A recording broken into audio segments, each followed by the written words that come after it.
Hello guys, this is Julius the RPG fanboy, and today I'm bringing you guys an in-depth history of Commander Shepard, before he was famous. Now before I begin this video, I just want to clarify, this video is just for fun. Written by me, I know that there is no single canon history of Commander Shepard, though I have incorporated and combined some real history in with this. Let's begin. Known around the galaxy simply as the Shepard, legendary Commander John Shepard was born on April 11th, 2154, in the city of Edmonton, Canada, on Earth. John Shepard never knew his parents and was raised as an orphan, as one of many orphans in an overcrowded city orphanage. It wasn't very long until he started getting involved with the wrong people. At age 10, he befriended another orphan who went simply by the name Finch. Their friendship grew through the years, along with their list of wrongdoings. At the age of 13, Shepard joined up with a street gang known as the 10th Street Reds. Here, he and Finch started doing jobs for the gang, starting off small time with market stall robberies and scams, using their small size and speed to their advantage. This went on for a few years, with Shepard gaining respect from the more big-time members of the gang for his ability to tough it out in the hardest situations and extreme dedication to the gang's cause. Finch also moved up the ranks, but not quite as spectacularly as Shepard. At age 14, he became an official soldier of the gang and was handed his first firearm. Finch, Shepard and Kurt Wiseman, a slightly older member, started to get some of the more dangerous and risky jobs, which included armed robberies, protection rackets and what was known as loan recovery. Though Shepard would never feel any guilt because as he saw it, these people all had families and lots of free money, something he had never had. However, his constant disappearances, black eyes and cuts did not go unnoticed by the orphanage, and at the age of 15 he was told he either had to disassociate himself entirely from the gang or be thrown out on his own to fend for himself.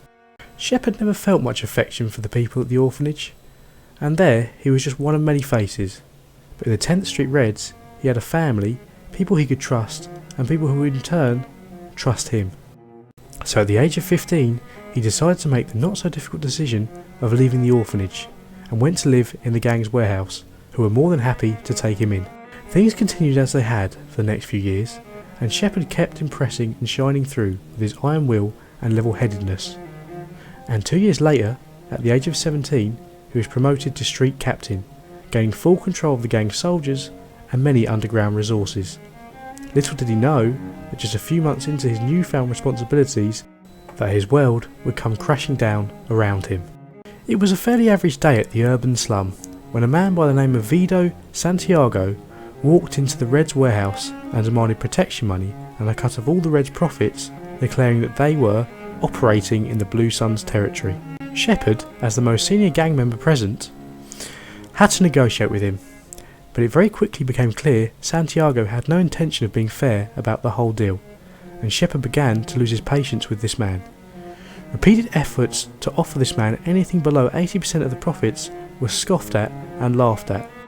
Santiago said that he had the warehouse surrounded and they were outnumbered 10 to 1, but Shepard knew the consequences for him if he gave in to the man's demands. So his only option was to attempt to take Santiago hostage as he was alone in the warehouse. Shepard quickly approached him and hit Santiago over the head with the butt of his weapon, knocking the man out cold. He then went outside holding a gun to the man's head and demanding that they all left the area if they wanted to see their leader alive again. Many eyewitnesses claimed that there were at least 40 Blue Sun mercenaries outside the warehouse, but they all obeyed and left, not wanting to see their leader come to any harm. Feeling very pleased with himself, Shepard put the gang leader in a holding cell to await the wrath of his betters. But as it had turned out, Blue Sun's co-leader Santiago was there at the request of the Reds' leader, as a brand new alliance was supposed to be negotiated between the two factions. Upon discovering that Shepard had not only refused to negotiate, not even waited for a superior to return, but assaulted and imprisoned Santiago, he was immediately stripped of his rank and thrown out onto the streets with nothing but a threat that if he was ever to return to Reds' territory again, he would be killed on the spot. So Shepard was alone again, and with no money, turned to begging as a means of getting by, until just a few days after his 18th birthday, when he was approached by an old street merchant he often spoke to, This man went by the name of Satchel, and he was a janitor at the Alliance Military Academy. This man knew of Shepard's past and was aware that he wanted to fight for a cause, and suggested that he joined up, which is exactly what he did. Showing excellent aptitude for leadership, tactics, physical and mental toughness, he quickly moved up the ranks, and after passing the ICT, Interplanetary Combatives Training, joins up with the N7 Special Forces program, and the rest, as they say, is history. Well, that's it for this video, guys. I hope you enjoyed it, and I might do more of these before they were famous sort of history videos for Mass Effect characters. But that's it for this video, so thanks for watching, and I'll catch you next time. Bye bye for now.